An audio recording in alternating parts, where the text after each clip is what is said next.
Welcome to the Soul Fam podcast. I'm Diana Marquetta. I am host of the Soul Fam podcast. And today, super excited because Haley, the Lucid Mystic, is visiting us and sharing some really cool, exciting news about lucid dreaming. And Haley came into this in a really magical but terrible way much earlier in her life. And Haley is really working with clients and helping us as a society to understand the magic and the power of our own dreams. So in her podcasts and on her other channel, which is all about music, Haley helps us drop into our lucid dreaming and actually empower ourselves through them. Can you tell us everything about lucid dreaming, Haley? It's super intriguing and exciting. Well, thank you, Diana. So good to be here. I'm so excited. Dream work and lucid dreaming is my whole entire life. And right now I have my main channel, The Lucid Mystic, where it's kind of like my educational content. I'll do live streams on there. My second channel, The Lucid Mystic Sleep Music, which is all about like lucid dreaming and astral projection, binaural beat sleep music. And then my third channel, which is called The Dream Realm, which is the newest one. And that's like guided hypnosis, subliminal tracks, stuff like that. And as far as, do you want me to get into like how I got into lucid dreaming first? Totally. Okay, Gotta hear cool. it all. So, yeah, I've always been a dreamer. I've always had really interesting, weird dreams or things that maybe I would classify as maybe out of body experiences. You know how it is being a child. You're so open to all of these different experiences that are hard to explain. But probably around junior high, I that's when reality kind of started to hit. Going to school and going through, bullying and family challenges at home, and I just really started to develop really chronic anxiety.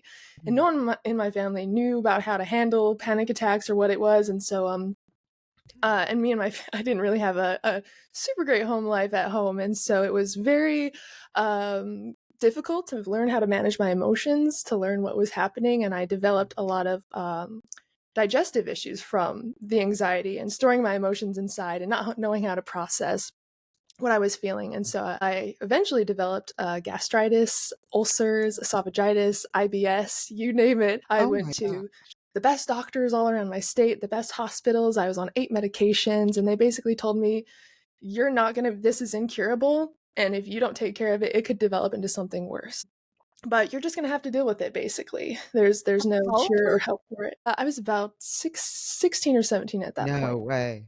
Yeah, and, Wow. once you go through every option that you're told that you have, especially being so young and feeling like your life's already taken away from you is really difficult to stomach with that. I mean, I would wake up, I'd be throwing up blood, I would not be able to hold jobs, I was, like, constantly in pain. I had no one could even tell me, like, what was going on, like, which was very frustrating. "Oh, just try not to stress, let's just up these medications that you're on," type of thing. And I remember the specific day that I ended up going to the best hospital in the state, and they basically just sent me home with Tylenol after waiting for 7 or 8 hours. And that was my point where I was like, there has to be something that I can do. There has to be another way. I was like calling out to the universe, making a request to show me my next step. And then a couple days later, or maybe like a week or so later, I had this really interesting dream. I dreamt that I became lucid on this random suburban street, and all of a sudden a white truck parks across the street and gets out, or this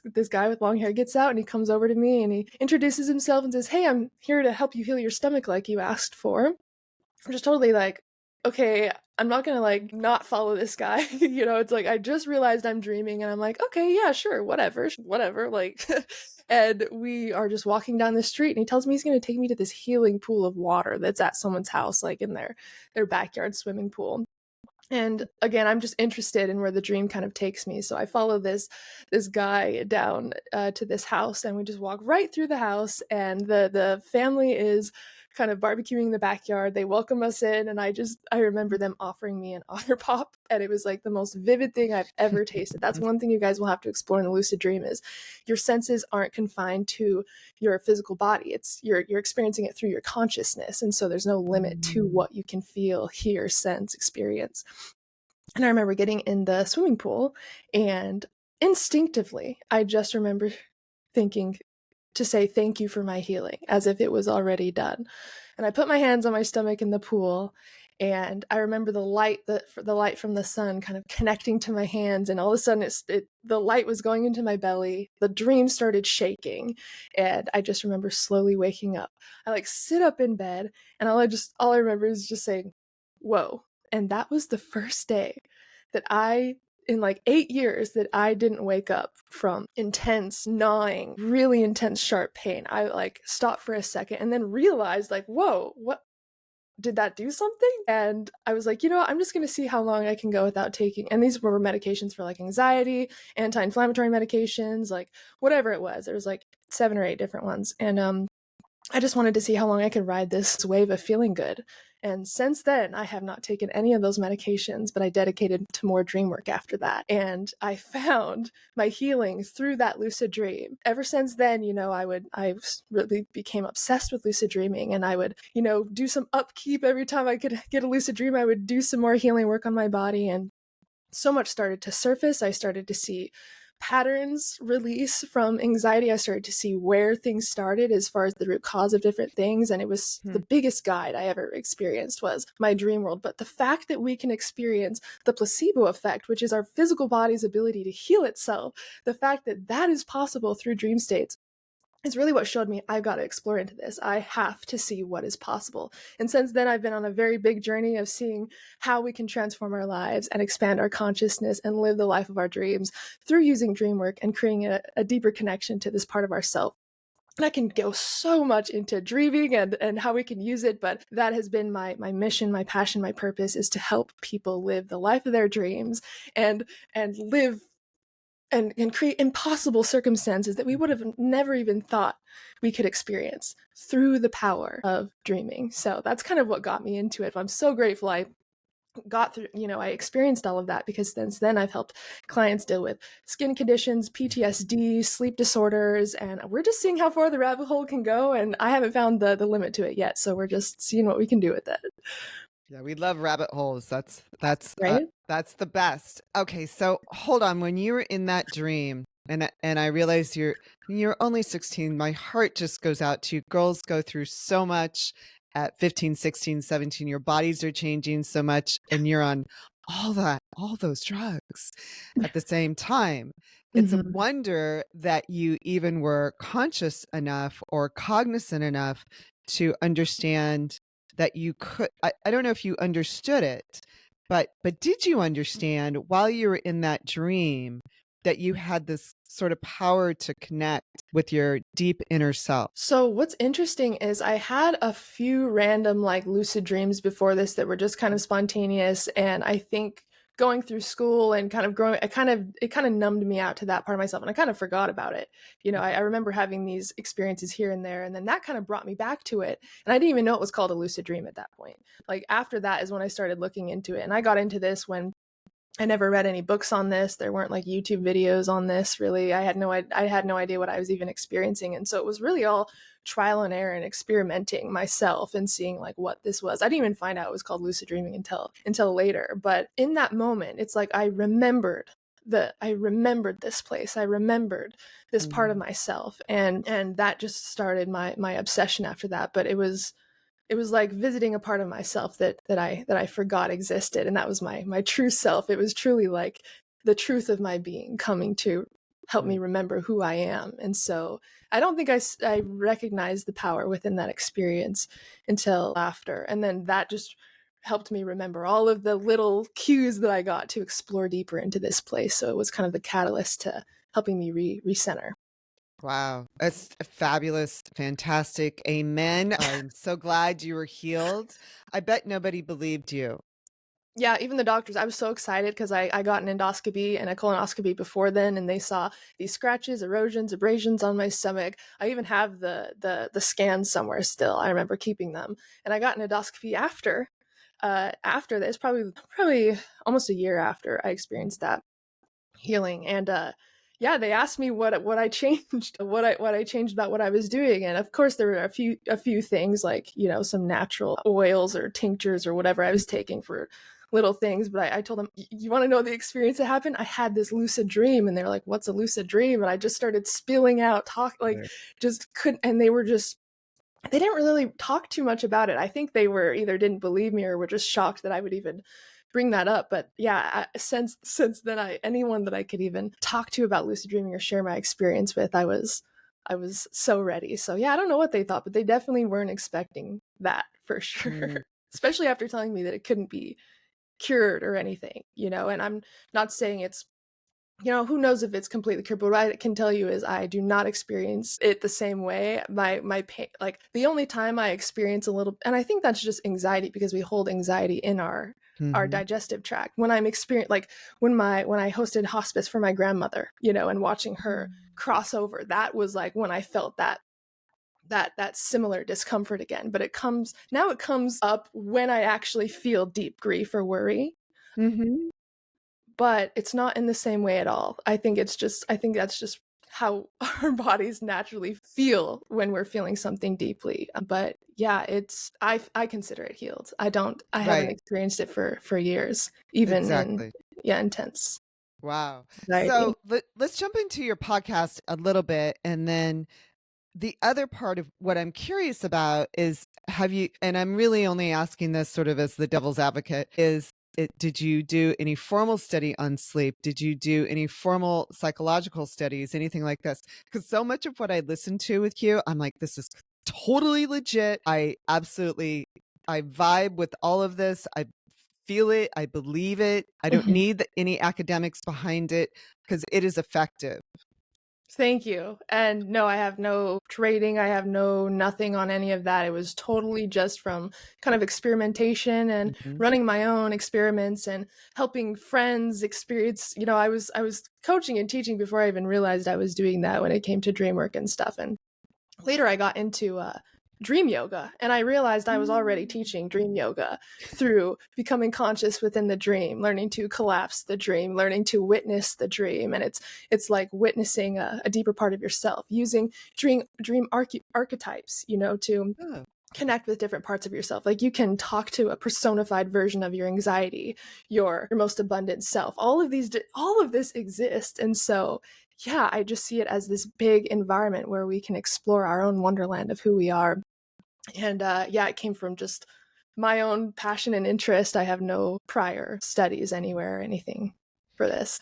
How many people do you think you've worked with now? Like coaching Yeah. clients, I don't know. I haven't done any. I had an injury the earlier this year, and so I haven't worked with clients for a little bit. But I'd say maybe 200, 250 over time, unless Yeah, as that's what I far as like thought. one on one. Right. Yeah, and then I do like group coaching, dream circles, more different Oh, so fun. spaces. So Yeah, fun. And I mean, and the fact you have 3 channels, so you're affecting hundreds of people, thousands of people through your work. I hope so in a positive way. That's really the goal, is to help through my music, to help create a safe space to explore Mhm. these ideas. My main channel is to give you the information and the resources so you can kind of explore on your own time. And then yeah, my Dream Realm channel is just as an extra little gift to have more guided experiences and to help get you to deeper places. And so yeah, my three different channels, they are for different things, but I really want to create a full, you know, lucid school one day, you know, Mhm. where it's just everything that you may need to explore deeper into this practice is there.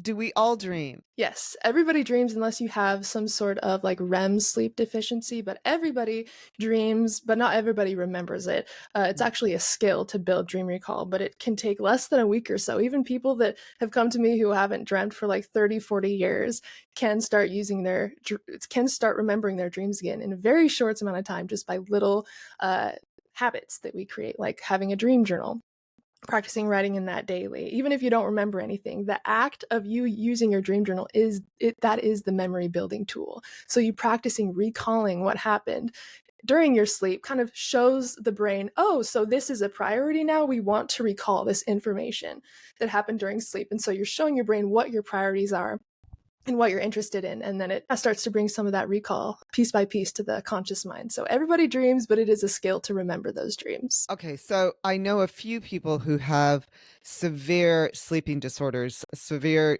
trouble just getting to sleep and staying asleep. And a few have done a little research on their own brains, mostly through neurofeedback, and they thought they weren't dreaming. After they did a little neurofeedback, they started to sleep again, and then they dreamed for the first time in years. And they talked to me about what a fantastic freedom it was for them having not dreamed for so many years. Does that resonate at all with you? Is that a common thing? Yeah, and there's something called REM rebound, which is if you've been suppressing your REM sleep for a while, once you kind of remove either what's suppressing your REM sleep or, when you start dedicating to dream work, you get all of this REM sleep back. So you actually experience more vivid dreams than you did before, and even with higher awareness. So let's say you haven't dreamt for years, whether it's through cannabis use or whether it was medications that suppress REM, or just maybe you weren't working with your dreams very much. The moment you kind of shift what is suppressing that REM sleep, you gain access like it was never lost upon you. That's what I love about dream work, is it's very easy to re-stimulate dream recall. And yeah, it doesn't matter if you've went your whole life without dreaming. I truly believe that anybody could learn to dream within a couple weeks. Cool. What about all the medications everybody's on these days for induced sleep, stuff like that? I'm not one of those people. I can sleep like a rock. Mhm. But does that interfere with our dreams? And also, what about blue light from our computers, phones, all that kind of stuff? Yeah, so there are some medications that can completely stop your dream recall, and there are some that actually make your dreams more vivid. And so I would just recommend looking up your specific medication and seeing if it suppresses REM sleep or not. And that will kind of tell you a little bit about if that is what's kind of getting in the way. And yeah, blue light is another thing. There are definitely a few things that I recommend to start, dreaming again. And blue light is something that kind of keeps hyperactivity in the brain. So it stimulates the brain and makes it think that it's during the day. So the way that your brain perceives the light from your phone or from your desktop, it perceives it as sunlight. And so if you are using your phone at late hours, or you have a lot of these blue lights on, that could be why it takes longer to reset before sleep. And even if you are, using medication that does suppress REM, I recently, just the other day, created this dream oil that really helps me get my dream recall back, even with those little dry spells. And so blue lotus, mugwort, passion flower, ginkgo biloba, Calea Z, valerian root. I just combined these dream herbs, and I take the oil before bed. And even through a dry spell, I'm still remembering dreams. So maybe try something like a dream oil or a dream tea to add to your practice. And I would say a nighttime routine is like the most important thing, because what you do right before bed is what influences your subconscious mind the most. So if you're reading about dreams, if you're planning out the dreams you want to have, if you're meditating before bed, you're naturally going to go into sleep with more awareness. You're naturally going to go into sleep with the ideas of dreams.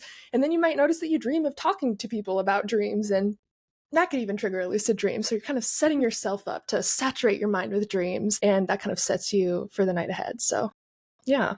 Wow, cool. Okay, what's lucid dreaming? Okay, lucid dreaming is the ability to realize you are dreaming as the dream is happening. So you are in the dream and you have this aha moment, I'm dreaming. And once you have that aha moment that you are dreaming, you basically have full influence over the experience. Of course, awareness is kind of a spectrum. So maybe you've had a dream where you kind of realized you were dreaming, but then you forgot you were dreaming, and it was like you didn't have a ton of awareness. That can kind of start when you first start practicing lucid dreaming. But when you experience a lucid dream with full awareness, it literally feels more real than this reality. And like I said before, your senses aren't limited to your physical body. You can taste food like you've never tasted it. You can hear the most beautiful music that you can't even imagine hearing in waking reality. People also dedicate to lucid dream sex because of the same reason. It's like we have totally untapped sensation when it comes to the lucid dream experience. Flying within the lucid dream, your brain can actually imitate what it actually feels like to take flight. You feel the drop in your stomach, the wind through your face. It's such an incredible experience to be lucid. And not only can you interact with the dream once you are conscious and talk to dream characters and ask them what they represent or call different parts of yourself to come within the dream, but you can explore a reality without any physical limitations. Like, for example, if you are in a wheelchair and you can't walk, to have lucid dreaming give you that freedom that you are not able to experience in waking life. That freedom is going to look different for whoever you are, but lucid dreaming really allows us to experience the full freedom of our consciousness without any physical limitations. But lucid dreaming is just the awareness that you are dreaming. So maybe even if you don't have control, but you know that you're dreaming, that technically counts as a lucid dream, just a more low awareness lucid dream. So in the dream itself, and I'm also going to relate this to us sort of having mind control, which is kind of a big thing these days, affirmations or whatever it might be. I have a different philosophy about the heart, actually, but within the consciousness of a dream, is it also that we could overcome our fear or whatever it is, or our anxiety, as it might be, as you suggested? Yes, what's so cool about the lucid dream is everything within the dream state is you. Every cloud, every flower, every person, and everything has symbolism. Like if you see a dream character that has a specific personality, they are representing an archetype within yourself. And if you ask them, what do you represent? They will tell you what part of yourself they represent. And what's cool is like one of the dream yoga practices is to show all parts of your self-love within the dream. So let's say you do meet your anxiety and you embrace your anxiety with love and acceptance.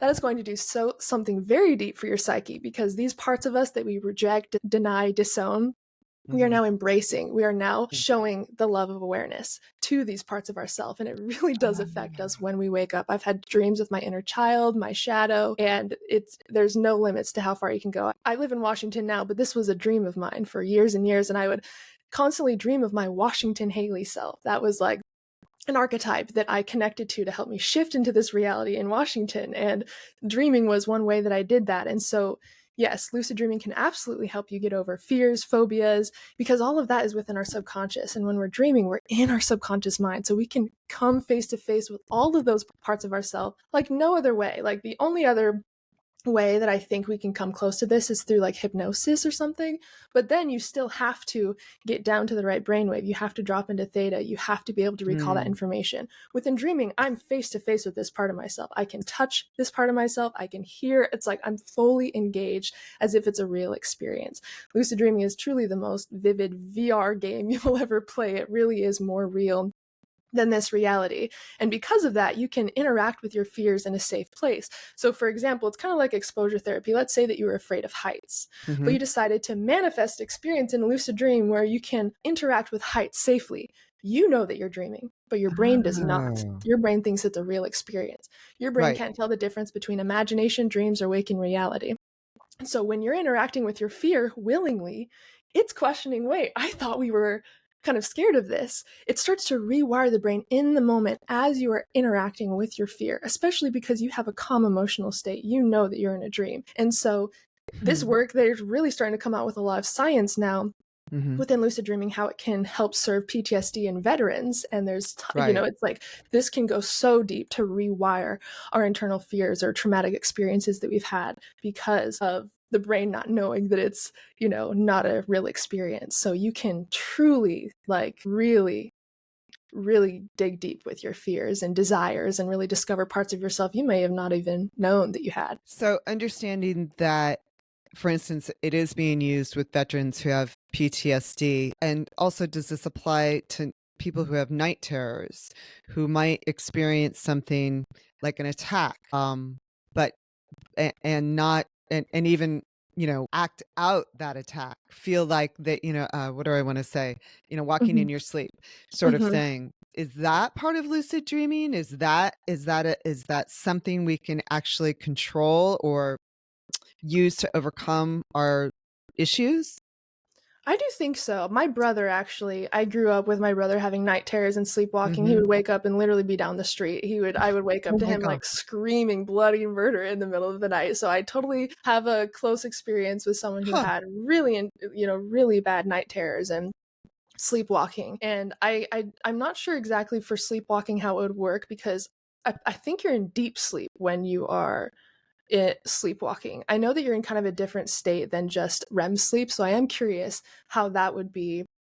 I'm sure once you're lucid, actually, you could work on those parts of yourself. So if you can actually train yourself to get lucid, then you can work on those parts of yourself. But in the moment of sleepwalking, because you're not aware, that might be difficult to to work on that head on. But when it comes to night terrors, nightmares, things like that, you really do want to train yourself for awareness. Now, there's different practices you can do during the day to train yourself for awareness. There's lots of different things that you can do. But once you can wake up in a nightmare, you can transform the nightmare. And I'm someone who had tons of nightmares growing up, and it started to change once I became aware that it was a nightmare. I'd have the same nightmares, and eventually I was like, wait, I'm here again. This has to be a dream. And that's when it changed, because I was able to stop running. I had this dream where I was constantly running from like this shadow figure, like this. It was down like this street, and I just constantly remember being in fear every single time I had this dream. But there was one time where I actually got lucid, and I decided to turn around instead of running and ask the shadow what it wanted. No way. And it stopped and it said, I don't know, this is your dream. I don't know why I'm chasing you. Oh, really? So, yeah. And in that moment, I decided, I just remembered, like, okay, hug anything in the dream, like embrace anything in the dream. I just remember hugging this part of myself. And all of a sudden, it literally started shaking, which happened with my healing. So that tells me maybe some sort of big internal change is happening. But I hugged this shadow part of my dream. It started shaking. It bursted into light, like literally a being of light. And I woke up. And wow. You know, it's really like slowly you're dissolving these pieces that you're rejecting, and you're transforming them into awareness, you know. And even though anxiety was something that I ran from, that I suppressed, that would scare me when it came up, I've learned to nurture it and love it in the way that it needs when it comes up. Anxiety is just looking for reassurance. And so if we can see it as a little part of ourselves that is just scared, that just wants to know that everything is okay, we can approach that differently. And that will help us feel differently when it comes up. And so it really is, lucid dreaming has really taught me to make friends with every part of yourself. And you really do feel the impact of that through your daily life. What a beautiful gift. How do we lucid dream? So my favorite topic of the whole entire world. Again, lucid dreaming really does come down to a few things. The first thing I would recommend is getting a dream journal. It will be really hard to lucid dream without a dream journal. It will be really hard to remember your dreams without a dream journal. Your dream journal is going to be your best friend. Not only is it a memory building tool, you'll be able to decode your dreams. You'll be able to see patterns in your dreams, and that will help you ultimately get lucid within your dreams. So start a dream journal. Every night before you fall asleep, just set the intention that you're going to remember your dreams. This is kind of where it starts. So tonight I'll remember my dreams. I have amazing dream recall, and just fall asleep with that little phrase. That seems to work for me. And regardless of what you remember in the morning, write down what you remember. I didn't remember anything tonight. I remember I dreamt, but I don't remember the details. I only remember tossing and turning, or I only remember waking up to go to the bathroom. Whatever it is, it doesn't have to be dream content. You just want to get in the habit of writing something in your dream journal daily. And you will notice eventually you will start to remember little pieces of dreams, because you're training yourself to recall more information. And using your dream journal actually helps with daily recall as well, like day-to-day recall. So when you're working on increasing the skill of recall, it also helps with day recall, dream recall. And so just get in the habit of just reporting what happened during sleep before you get out of bed. The other thing is to start practicing lucidity. So why don't we always realize that we're dreaming, right? Like, we think that we're awake in the dream, but we don't realize we're dreaming until after the dream. So we need to start changing how we live during the day. So we always assume that we're awake. Like, you probably assume that you're awake right now. And because this is a habit. It's questionable, actually. Yeah. And because this is a habit, that we dream that way too. We just assume that we are awake. And because of that, that's now a habit. And so how you want to start changing that is throughout the day, you have to kind of get in the headspace of it. But what if this was a dream right now? Right. Like, how would I look at this experience differently? Is there anything dreamlike about what's happening? And you really are starting to activate this lucid awareness. And why this works is because what we're doing is activating the prefrontal cortex. Now, this part of our brain is associated with our sense of self, our critical thinking, our decision making. So if we can activate our prefrontal cortex more throughout the day just by asking ourselves some clarifying questions like that, it will become a habit. And we will start to wake up within our dreams and ask ourselves, could this be a dream? So eventually you want to make this a habit, but like every hour or so, let's start with this, or maybe put a sticky note on your wall that says, check if you're dreaming. Throughout the day, you just want to take a moment and ask yourself, how do I know that I'm actually awake? And as soon as you start asking this question, you actually get yourself to look around and answer it. You'll notice your brain doesn't want to answer it at first, like, because it's kind of a difficult question to answer. So you want to remain in that energy until you can actually answer well, maybe gravity, is how I check my reality. Or maybe I am counting my fingers and looking away and counting back again. Just it's almost like you're trying to sense the glitch in the matrix. And what's Right. interesting when we're in the dream is your hands will look different. Details will be different. So if you get in the habit That's of true. looking at your hand during the day, it should be solid. But if you create this habit and all of a sudden you start noticing your hand is popping up within your dreams, something's going to be off because the dream has a very hard time replicating the same level of detail Oh. when we're awake, if that makes sense. You do this in your own dreams, correct? Is there something you do in your own dreams when you check to see if you're dreaming? Do you count your fingers? Yeah, so this is honestly my favorite one, is counting my fingers, looking away and looking back again, because we should always have our hands with us. Like if you look at Inception, for example, they have like a spinning top that they carry around, but you're not always guaranteed to have that with you. So I want to have a reality check that I should have with me no matter what. And so if something weird happens, like in real life, let's say I'm on a walk and something Huh. weird happens, or I go through a stressful moment, I train myself to just do a reality check really quick. And now when I dream of stressful moments, I will check if I'm dreaming. So you're almost like you're training your dream self based off the actions you do during the day. So if you want your dream self to be more aware, you train yourself during the day to ask the questions you want your dream self to ask. How do I know that I'm awake right now? Could this be a dream? And counting your fingers. And that really is one of the best reality checks to do, because I swear every single time you notice your hand come up in your dream, it's someone else's hand. You don't have the same amount of fingers as usual. Something is off that tells you, Huh. like, triggers that awareness. And so you're basically setting yourself up to have these things show up in your dreams. And you dream of whatever you do the most, usually. Uh-huh. For example, if you are only checking your reality when you're alone, then anytime you dream of being around friends, you're not going to do it because you've created that same habit in the waking state. Does that make sense? Yeah, totally. Yeah. So you're basically creating moments of lucidity during the day so that those hopefully show up within your dreams and trigger that lucidity. So dream journaling, reality checks, and then just coming up with a nice night routine. But to go back on reality checks, this is really one way to use it. You're going to notice patterns within your dreams. For me, I always dream that I'm at school. Every Mhm. single week, almost every night, I will have a dream that I'm at school. And so during the day, Mhm. anytime I see a school, I should check if I'm dreaming. That way I create the association. School equals reality check. If I see a school, if I hear about a school, I gotta make the habit that I gotta check if I'm dreaming.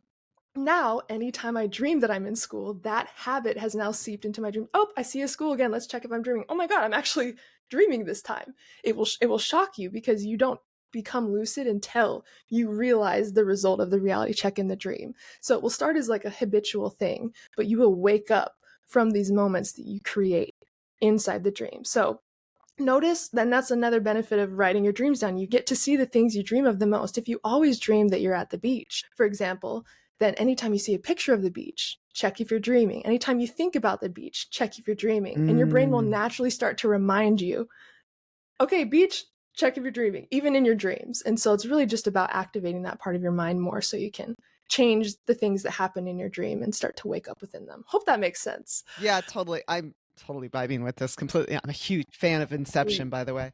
Yeah. I personally do a walking meditation like all day long. I'm sort of in meditation. So I'm sort of popping in and out of realities anyway. But what you suggested, that we start training our brain during the day. Here's my big question.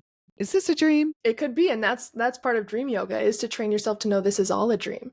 Really, your consciousness is just moving through different states of reality. And let me add something to Ah, your walks, your walking meditations. Next time you go outside and you go on a walk and you go on one of these meditation walks, I want you to realize that you just got lucid in a dream. You just realized you were dreaming. Really get in that mindset and watch how it changes how you move, how you walk, what you look at. You will start to see your reality in a different way. You'll look at things a little bit more closely. And mm. it's called a reality check walk. I actually do this as well. And it's to get you in Ooh. that mindset that you could be dreaming. And that, I think, would really influence your dreams in a positive way. Oh, so interesting. Okay, so I Yeah, have a friend who wanted me to ask you about his recent dream. Do you mind if I ask you to, totally. because you analyze dreams, correct? Yeah. Yeah. Okay. So a friend of mine who's traveling overseas right now, but lives in the United States, had a dream about a subway station, probably in Washington, D.C. He's never been to Mhm. Washington, D.C. In the dream, a woman was climbing up a set of metal stairs. She lost her shoe. It fell back down into the subway, and Mhm. she was trying to grab it. Somebody else was trying to grab it for her and couldn't get it to her. And just as he reached to give her the shoe, a big explosion happened, Mm. and the subway basically exploded, and people were killed and that sort of thing. Mm. And he woke up from it feeling very like that was very much like he was in the subway himself seeing it happen. And then when he Mhm. woke up, it was like, wow, that did that just happen? And I know people Mhm. feel like this after they have dreams, whether it's about their lives or they're in the dream, it feels so real.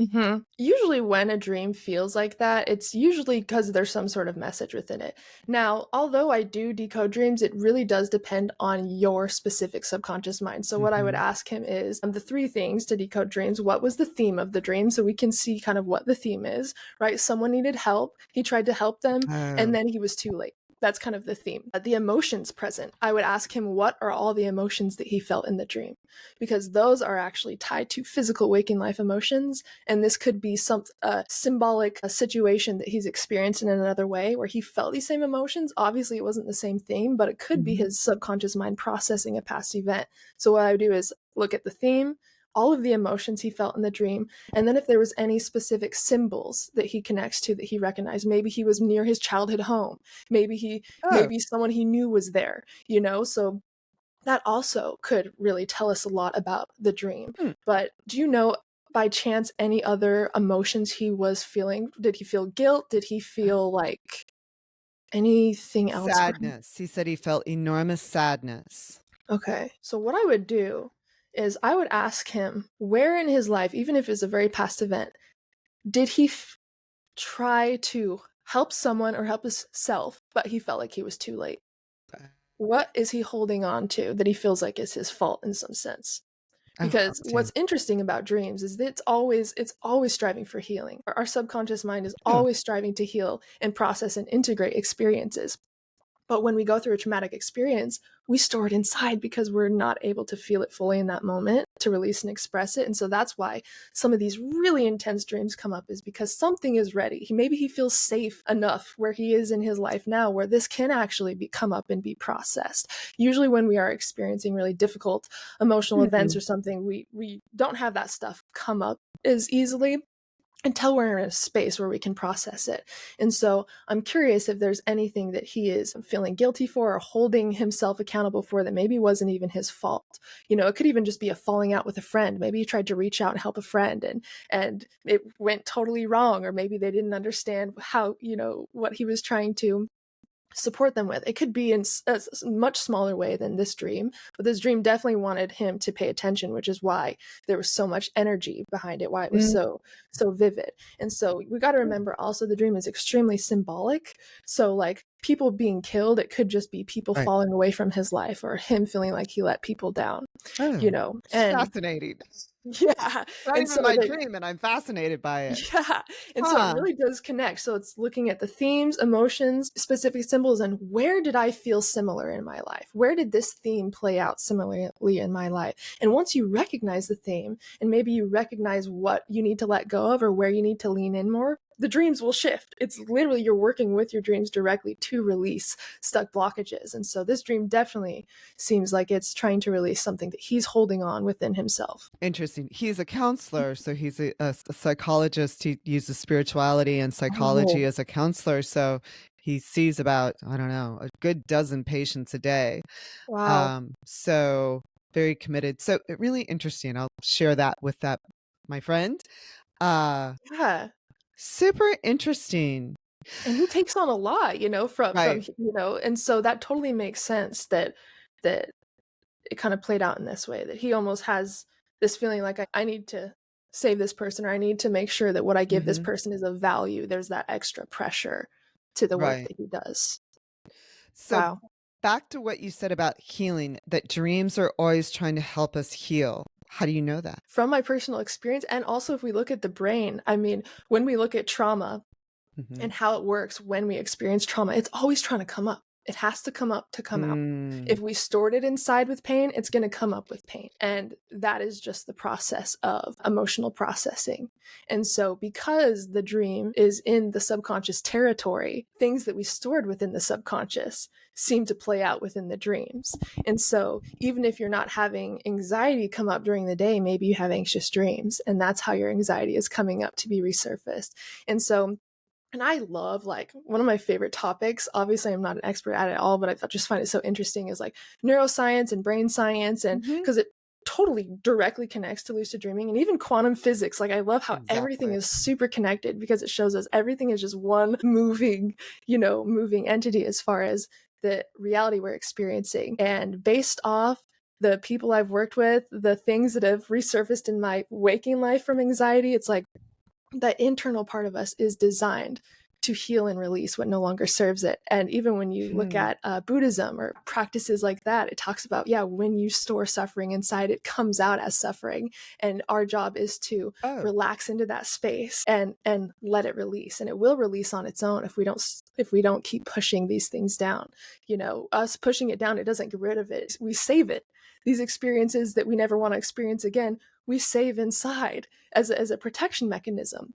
But they never go away. It's like if we have a nightmare and we interrupt it, it's like, okay, see you next week. Maybe you'll be ready to talk with me deal with then. me It's this then. part of ourselves that's always striving for that growth and integration. And so I think working with our dreams consciously in this way just makes our life so much easier, so we don't have to keep storing pain inside. Right. And resulting in disease or illness or whatever, just like you experienced as a young person. Yeah, absolutely. Still so sorry you had to go through that. But it's Yeah, fascinating. This has been your driving force. I'm so grateful for it. I'm so grateful for it, because it showed me who I was meant to be and who I was meant to become and how I was meant to serve. I always knew I wanted to help people or teach or educate in some way, and to teach people about their own magic, that you don't have to search outside of it. It has been within you this entire time, whispering, waiting for you to recognize it. The moment you even lean into that being a possibility, your dreams start to speak with you. Synchronicities start to happen during the day. Your intuition starts to get, more loud. And it's like everything is the same. It's just dreams is one way to connect to your inner self more deeply. And so I think, it's interesting when you get into this work. Everything seems to communicate with each other. You have dreams, and all of a sudden you see things that you saw in your dream in waking life. It's like, are these states really that different? Or am I just Right. shifting between different parts of myself constantly? Really interesting. That's such an interesting perspective. Do you feel like you go in and out of different realities? Yeah. Yeah. I'm a huge daydreamer. I'm Hmm. constantly dreaming of parts of myself that I haven't met yet, possibilities for my life, I'm just constantly daydreaming. And I think that if we can learn to just be as aware as possible, we realize that life is a dream. Like everything is speaking to us, even the way that the clouds move through the sky, the way the trees sound as the wind's blowing through them. We start to get these intuitive nudges, these messages. And I think, life is just one big dream. I'm constantly being moved by these moments in life. And I think dreaming taught me that, because it taught me the power of awareness, the power of lucidity. And what's so cool about lucid dreaming is you can't really lucid dream without creating lucid living. Like, you can't really become aware in your dreams unless you create that habit during the day. And so lucid dreaming really teaches me to be more aware, to be more lucid, and to see everything as symbolism. Like, we always talk about how everything within the dream is parts of us. What if we saw the world that way as well? What if you were in line at the coffee shop and the person in front of you was really upset, and instead of taking it personally, you saw it as an aspect of you expressing itself? Like, what if we moved through life as we did through a lucid dream? And so, I think that definitely taught me that we are constantly shifting through dream states. Even when you have a deep moment of intuition, or just Hmm. one of those, it's like the opposite of a panic attack. It's like a gratitude attack. You just become overfilled, like just filled with love and gratitude in that moment.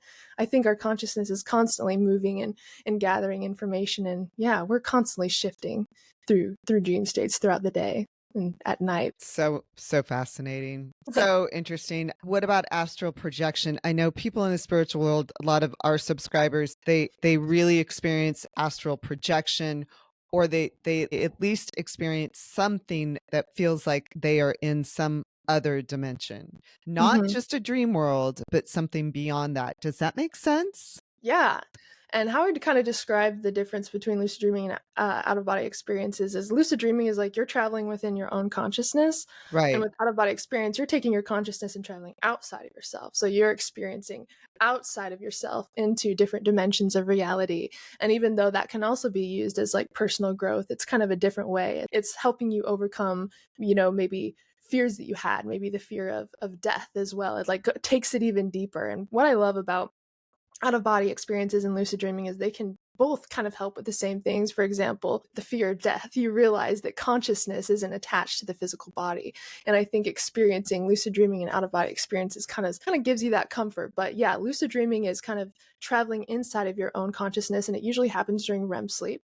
But out of body experiences can happen anytime. It doesn't have to be in a certain state of sleep. And it's kind of your consciousness being carried out into what isn't as familiar. It definitely feels like completely different territory as well. So yeah, and once you experience them both, it's like lucid dreaming feels so real, but then you experience an out of body experience and you're like, wow, like this feels more real than real. And so it's so interesting how both of those experiences just make this feel like the little dream that we're having. But out That's of body true. experiences, if you can start practicing mind awake, body asleep, just becoming aware of the point you start to fall Oh. asleep, you will train yourself to become aware during sleep. And you can use that as a gateway for lucid dreaming and out of body experiences more easily. Oh, wow. Okay. That's totally walking through a whole other doorway. Yeah.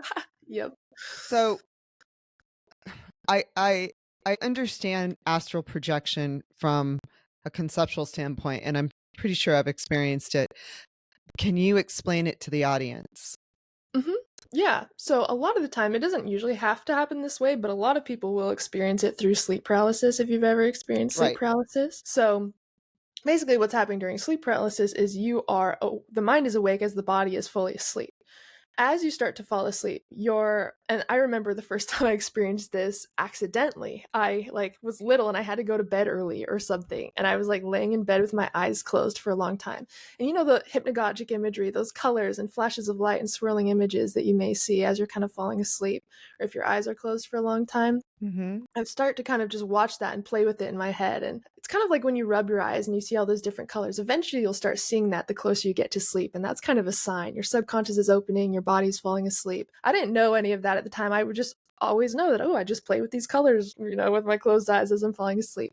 And I just remember this moment where I just felt my body get super heavy and I just felt all of these vibrations take over and I had no idea what was happening. I just know I didn't want to mess it up. And then I slowly shifted into a fully lucid dream. First, I just felt the water and then I heard the water and then I literally woke up on a boat and I still thought I was awake. I didn't go to sleep yet. And so sleep paralysis is really interesting because it's a way to kind of help the body relax enough so that the consciousness can be free to explore, almost is what it seems like. So if you're someone who experiences sleep paralysis or you are looking to induce it, really the key Mhm. is to relax enough while you keep your mind aware. Now this will take some Mm. practice, but you can just start by practicing noticing the point that you fall asleep.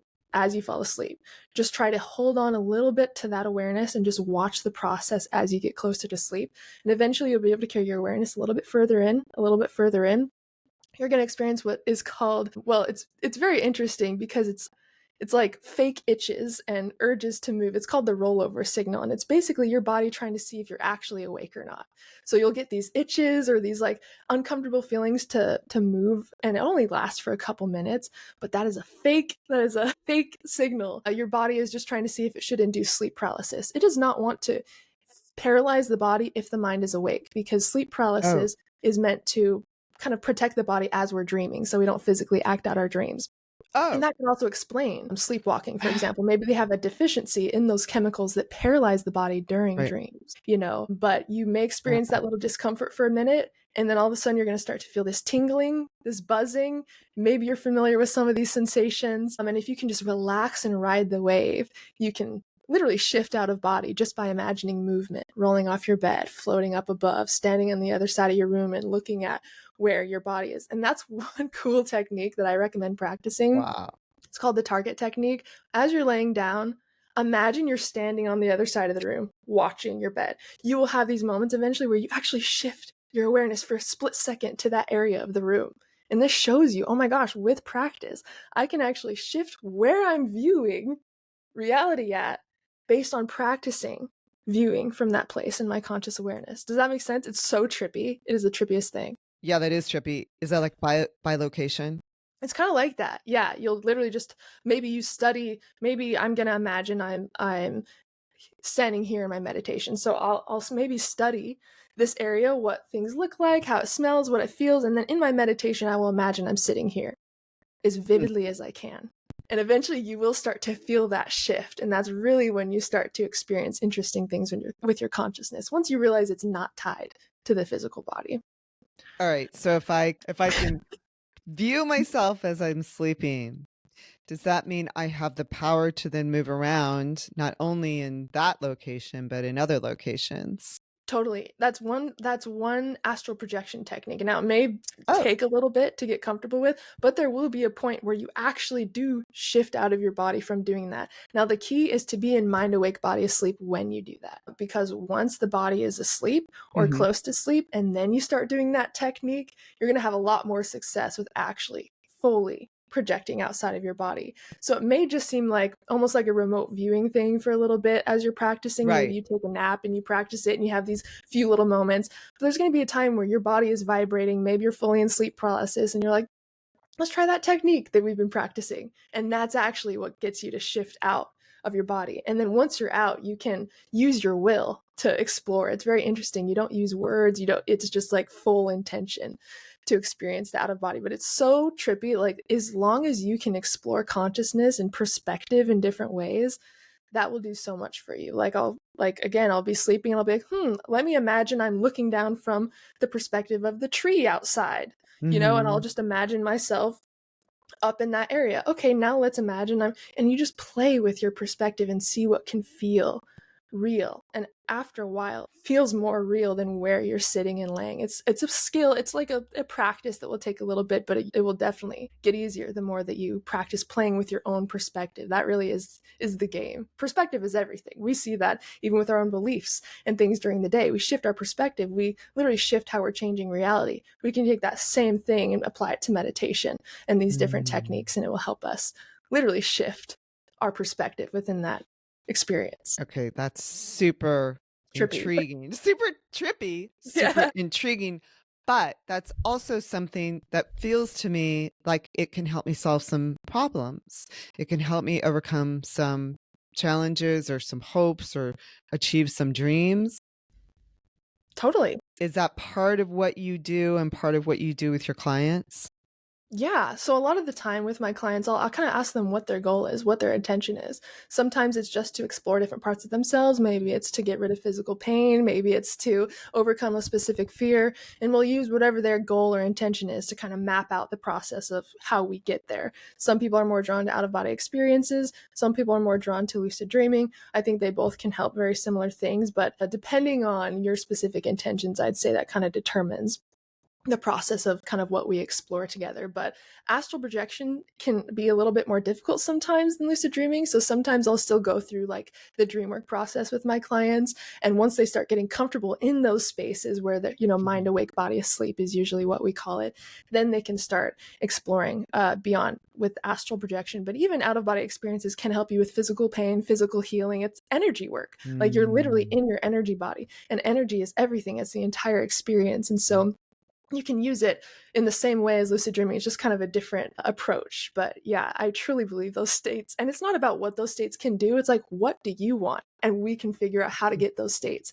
to support that. Because I don't believe there are any limits to these experiences. Our limitations are perceptions. Like that's truly what it is. And if we can shift our perception, we can get rid of our limitations and experience what these states can actually do for us. So I Huh. think it can change everything. In manifestation, there's a lot of discussion about you have to feel it before you can experience it.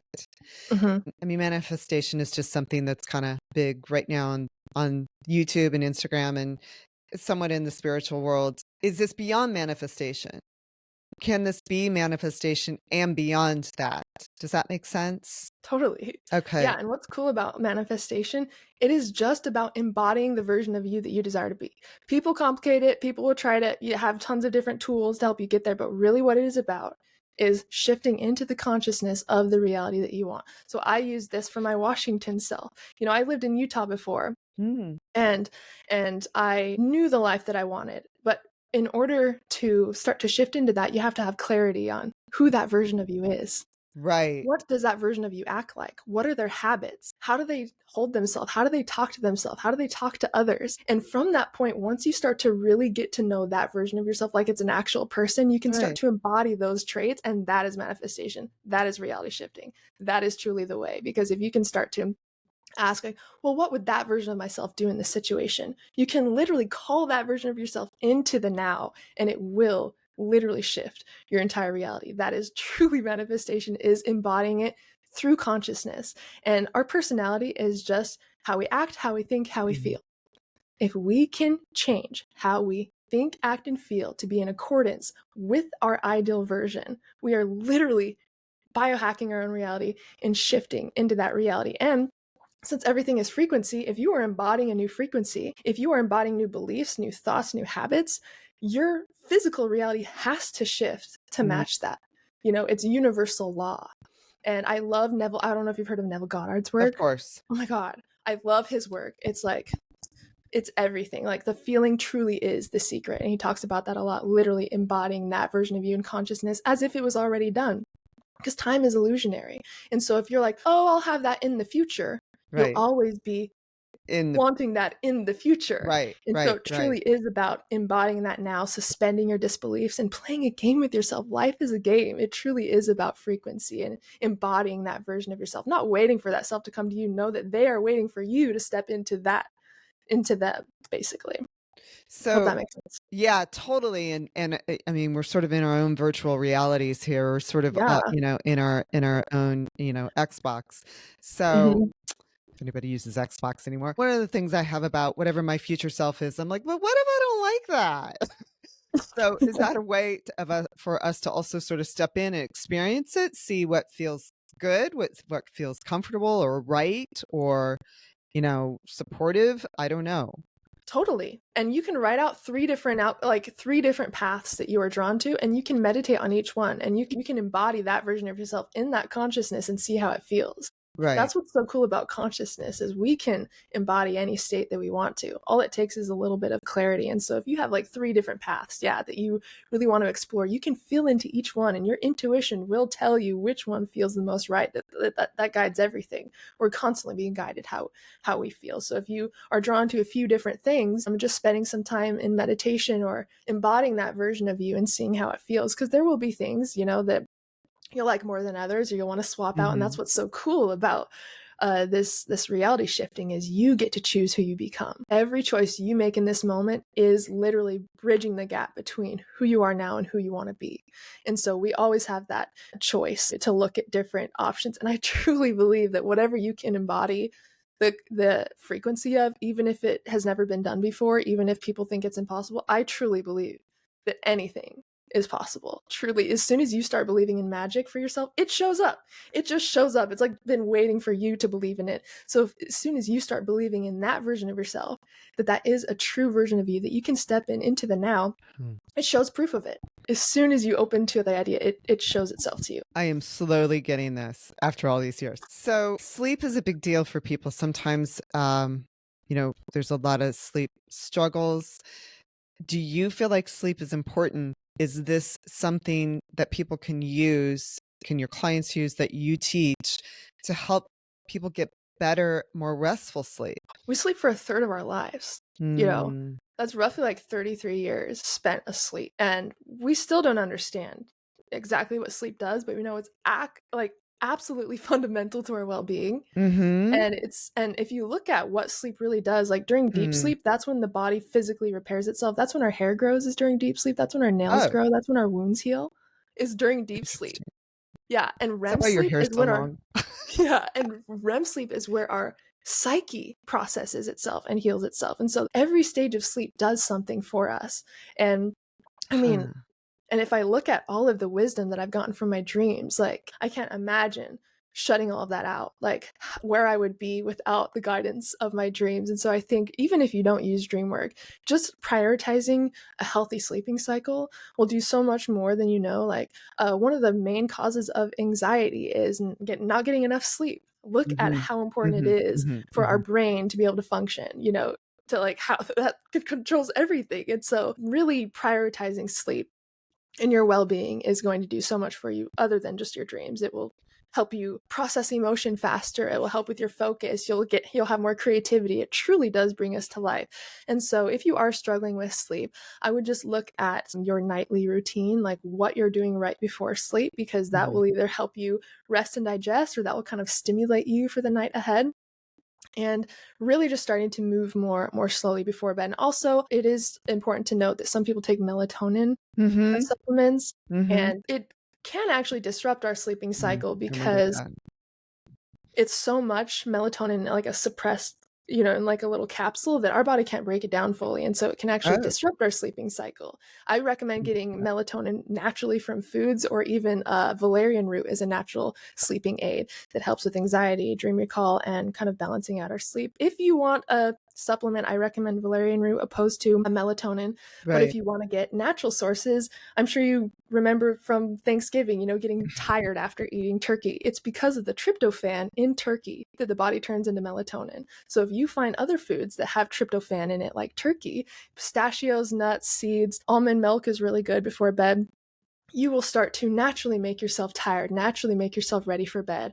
And I think people that have more overactive minds, it is more important to have more structured nightly routines to help your body and your mind calm down more easily. But look for tryptophan high foods, because that body turns that into serotonin, which turns into melatonin. So you won't even have to take a melatonin supplement from there.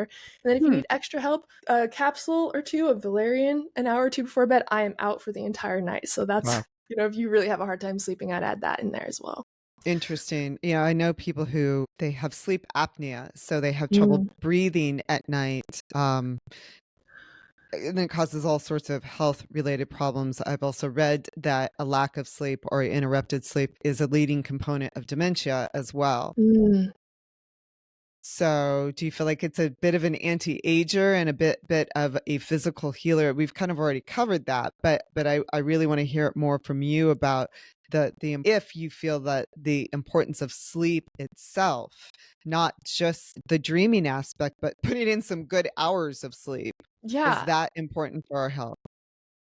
Yeah, and I would say it's less about the hours of sleep and more about the quality of sleep you're getting. So even Okay. though it's going to be different for based on your age and everything, like how much sleep you technically should be getting, but even if you're getting 4 or 5 hours of uninterrupted sleep opposed to Okay. someone who's waking up throughout the night and getting a full night's rest, you're better off getting just those few hours of uninterrupted sleep. Naps are also super important if you have a hard time sleeping at night. Maybe Yeah. try to relax sometime during the day and take a little nap, because naps are also amazing for boosting our energy. Just a 90-minute nap also can help boost our energy, our focus, our creativity, and help us kind of reset during the day. And so I would say, even if you are getting less sleep, just focus on the quality of sleep. And even with someone who has sleep apnea, I know it can be really difficult to Mhm. fall asleep, especially with the machines that you have to use. But any way that you can increase the quality of your sleep or increase how relaxed you are when you go to sleep. Even if you aren't fully asleep, just in light sleep, the brain can go through its processes of Hmm. restoring, it's really interesting. And sometimes I'll have full nights where I don't feel like I'm sleeping, when you're having those thoughts and you're like, am Yeah, I even asleep? But right. you feel rested when you woke up. It's like your awareness wasn't totally turned off, but you were still getting the rest that you needed. And so it doesn't always have to be like deep sleep for hours for it to be effective. Just increasing the amount of relaxation or comfort you feel, and just the quality of sleep in the hours that you are able to get. Cool. Yeah, I went through a period recently where I was only getting like 4 hours of sleep a night, and I'm like, "I don't know how I'm gonna survive this," and I did. Much better now with my usual 7 to 8 hours, but Yes. it's amazing what the brain can do when it has to, Yeah. um, And and there's some still be people functional. Yeah, and there's some people who practice like polyphasic sleeping where they only sleep like an hour or two at a time and it's like broken up throughout the entire day. It doesn't have to be all in once, you know? It's just Huh. prioritizing as much rest as you can. So interesting. You mentioned naps recently. You just now mentioned it, but I know that in a video recently you mentioned how you were trying to solve a problem or work out something with your business and you took a nap and that sort of helped you resolve it. Is that right? Yeah, it's really interesting. So, some people aren't too familiar with liminal dreaming, but it's basically kind of like hovering right before you fall asleep. It's almost riding the wave between awake and asleep. So, it's almost right where we were talking about earlier with mind awake, body asleep. And you don't have to be fully asleep, like take a full nap to kind of enter this state of consciousness. But basically, if you can relax enough and even find an anchor, like listen to a podcast, like put something on, you don't have to fall asleep for this, just get really relaxed. Eventually you'll reach a subconscious state while you're awake. You'll see those colors and you'll enter a deep state, but you'll still hear the things around you. You know that you're physically awake, but you're entering a deeper part of your brain. You're entering a subconscious part where there's more creativity that comes up. Maybe suppressed memories come up. It's like you're entering almost a state of hypnosis by riding the wave between awake and asleep. I've used this to solve the stupidest things ever. Like I remember that I had like K cups and my K cup machine broke or Oh, whatever, uh-huh. and I still wanted to be able to use the K cups, but I didn't know like how to do it. Yes. And my brain told me, "Oh, rip the thing off, put it in one of your little tea steepers, use tongs, and just pour it over the cup, and literally just do it that way." I literally saw this entire process on the edge of awake and asleep, and it's the stupidest thing ever. But it's like it's helped me solve like is emotional things that I'm not able to process to like little Mhm. household things that I'm trying Mm. to fix. It's really interesting, but we really need to prioritize like theta brainwave state because Ah, if you can just enter a relaxed meditative state, you can solve a lot of your own issues. Like if you're trying to come up with a new video idea, like just have the intention to have a new idea when you go into this little nap or this little session and you will come out with something. It is so interesting. The intention truly is everything. And it kind of goes along with what I said earlier, how like our internal self is always trying to solve, it's always trying to integrate, it's always trying to heal. And if you even have an intention, the moment you speak the intention, your brain's already working, trying to solve it unconsciously without you even knowing. And I think witnessing that process consciously is really interesting. And so, yeah, we can and again, this is so easy to do. Put on something auditory that can help kind of anchor your awareness and just relax and just focus on how amazing it is to be comfortable, not have anywhere to be, mhm. just like drop into relaxation with your intention or goal that you have and see what comes out. And sometimes, I've read people having a voice recorder playing like while they're in that state and then just speaking out the things that they see and then reviewing it later. It's like this is kind of what we were talking about with dream states. We're entering several dream states, not just when we go to sleep and REM sleep, but there's constant information coming from our subconscious that can kind of help serve us. So maybe your intention is just to feel more rested when you come out. Having that intention will probably serve the result that you want, whether it's to solve something specific or just to feel better and reset during the day. Intention, along with entering that half awake, half asleep state, is like gold for whatever you are wanting to use it for. I know we've already talked an hour, and I feel like I'm barely scratching the surface with what depth of knowledge you have and your experiences. I'm going to scratch the rabbit hole just a little bit before we have to go. Do you feel like there are other states of consciousness that we're not aware of? You know, we have the beta, the theta, the delta brainwaves. Do you feel like there's other states of consciousness that we just haven't identified yet? Oh, yeah. I mean, if we look at frequencies, if we look at some of the information that can come in, I believe that, yeah, our humanness is almost tying us to these certain frequencies. I think the more Mhm. that we let go of that part of ourselves, if we let go of our fears, our limiting beliefs, if we truly allow ourselves to just be a vessel for whatever comes through, I think that we can access higher states of consciousness. But I think it all comes down to letting go of who we think we are a little bit more because we have no idea how like our mental baggage and stuff literally tethers us to the physical body. And I think that the Mm. more that we do this work, the more that we heal and challenge our own beliefs and thoughts, we can enter higher places. And even through astral projection and stuff like that, literally, I don't believe the frequencies ever end. I mean, when we look at like the limitlessness of this universe, there has to be so much more that we can experience and tap into than we've ever done before. And I think it just has to do with kind of the level we're currently at. But there's no race, there's nowhere we have to get to. I think it's just about letting go a little bit more every day, and you'll be surprised at the shakti, the energy, the ideas, that the places that you can go through just by, you know, letting go of who we think we are a little bit more. So yeah, I think we'll continue to expand into the levels of being that we never even knew possible. Cool. That is super cool. Yes. Do you think this is what freedom means? Yeah, I think freedom is letting go of the things that we're choosing to tether ourselves with. I think the more that we can untether ourselves with who we think we have to be, if we can let ourselves be wild and magic in all of our glory, you know how much would come through. We are so scared of being seen for who we truly are. We're so scared of sharing what we truly believe is possible. And if we can just let go of these things that aren't a part of reality or the universe at all, but they're just part of our humanness, I think that, yeah, we will tap into all of that magic and give other people permission to do that as well. So I think it's about being your wildest, most magical self, and you will attract that exact type of experience to you for sure. Super cool. I mean, we have a lot of restrictions coming on in the physical world and in our humanness at the moment. It's a So game. Yep. exactly. The fact that we actually have this sense of freedom, we do have the ability for true sovereignty within ourselves, true freedom within Mhm. ourselves is pretty phenomenal. Our internal state is everything, and that's not anything anyone can control, and there's a reason. That's because that is our truth. You know, this physical reality is truly just a game, and it's to show us that we can alchemize our own fear. We can transform what we think is possible. And the physical realm, I think, is to challenge those beliefs, to challenge the work that we're doing inside, and the energetic transformation we do inside. I think if we all do that, that will change the physical reality, you know? But yeah, it is all a game of just self alchemy. And if we can all do that, we will collectively rise rise in what we're experiencing. And I nice, believe. we can do it in a dream state. We can do it while we're Yeah. sleeping and while While we're we're sleeping, napping. stack habits. Yeah, it Cool. makes it easier. For real. So tell me what's coming up. I know for our audience, you have a lot to offer. Tell me about all of your channels. You have some workshops coming up, some group sessions. How do people get in touch with you? How do they book you? Are you booked out? What's coming up? So I am in the process of redoing my website, and that's going to be where dream circles are held, different monthly events. That's where my one-on-one coaching will be offered. And so just keep an eye out for thelucidmystic.com. If you have any questions in the meantime, you can just reach out to my email, contact.thelucidmystic@gmail.com. But YouTube is the place right now. Again, my main channel, The Lucid Mystic, is for all your educational needs, how to lucid dream, learn more about sleep, how to astral project, liminal dreaming, all that good stuff.